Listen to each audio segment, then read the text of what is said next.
Ayan, update sa mga tinanim kong mga gulay ng mga nakaraang buwan. 1 month na rin yata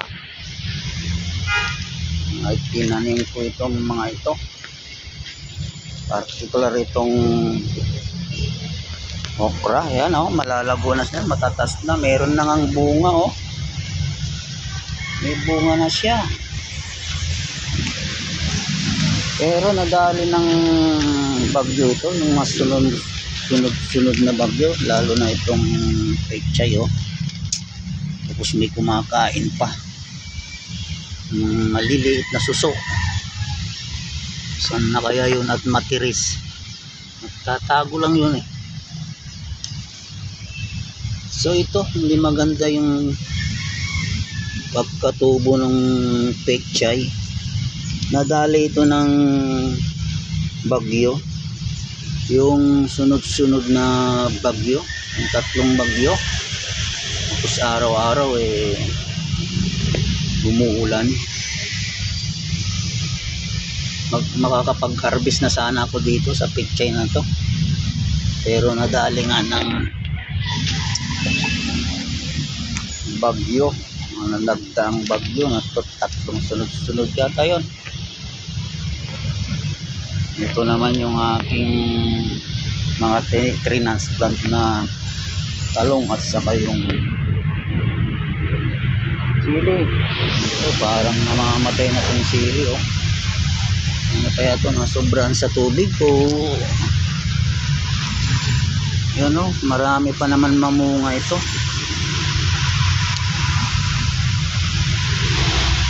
Namamatay na siya. Pag ito, nadali ng bagyo ito oh. Sa sobrang tubig din. Pangit din pala yung sobrang tubig sa mga tanim, lalo na itong mga gulay.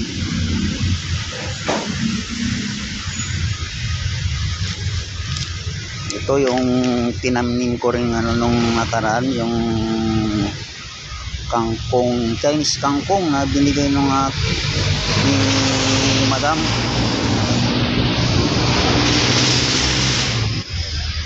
Malago na sila.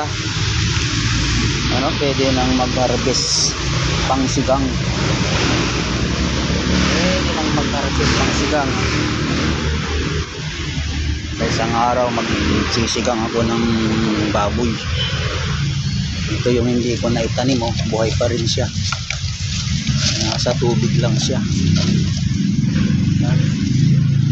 Ito yung mga itinanim ko.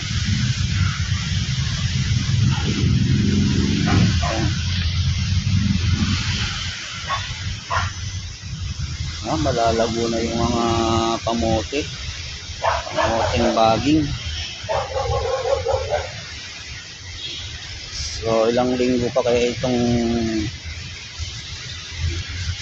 bunga ng okra bago ma-harvest ito. Yan, 3 oh. Meron pang sumisibol oh. Itong iba kaya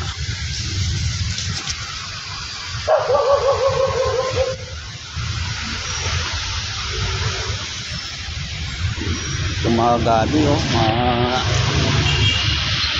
malago na naman sila. Yung summer mamamatay-matay yan. Ito yung tinagpasan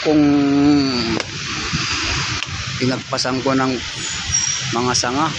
Mahahaba na naman yung sanga. Itong alokon na to oh. Tatanggalan ko na naman yan. Summer naman kasi magbubunga ito. Summer lang magbubunga o namumulaklak.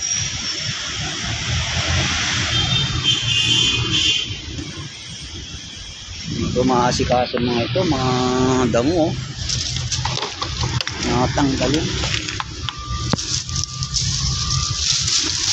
oh, maraming damo rito.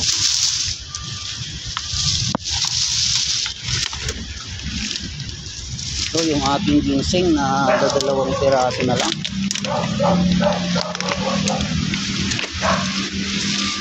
Oh. Dapat makapagtanim ulit ng kanyang buto. Ito pag may buto ito, pag hindi mo na agapan, tumatalsik yung buto pag ano na yan, yung ang tawag doon, pag pwede ng harvestin, yung tuyo na yung buto niya. Pag hindi mo bagapan yan, tumatalsik yung buto. Kaya kailangan pang malapit ng matuyo, lagyan mo ng tastik yan para hindi tumalsik. Oregano, lumago yung mga oregano.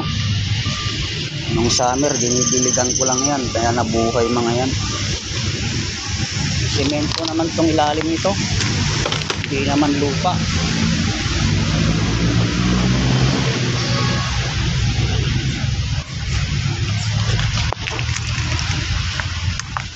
Ito meron akong galing, ay nako, bakit dilaw na, nasobrahan din yata sa tubig ito. Ito yung sigarilyas eh, hindi kasi naarawan dyan oh. Nayayabungan ng malunggay, mataas na kasi yung malunggay, nandun kasi yung araw papunta dito. Kailangan matanggal na itong ipin na to, matagpas din yung sanga nito para maarawan itong tinanim. Kung galing sa probinsya ito eh, probinsya nung umuwi ako. Ayan, naninilaw na yung dahon, nasobran yata sa tubig oh, pasak pa yung tubig. Sa bagay, umulan naman kagabi. Ito, ano rin ito, yung anong tawag dito, parang patani ito eh.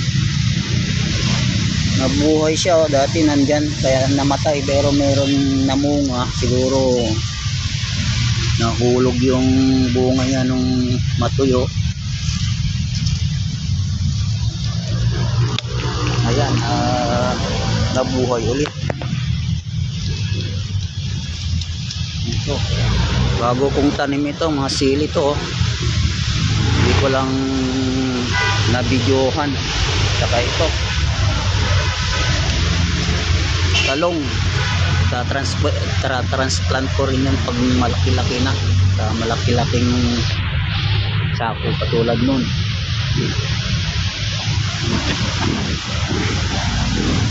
May mga herbal pa akong tanim mo. Ayan, yung serpentina, mapait yan yung dahon yan.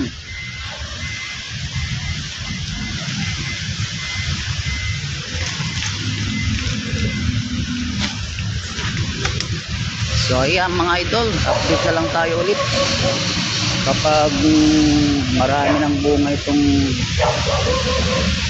okra ko. Saka yung pechay, baka magpupunla ulit ako ng panibago.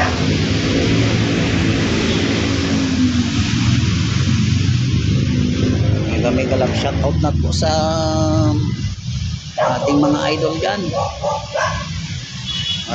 Maraming salamat po sa inyong panonood. Bye bye.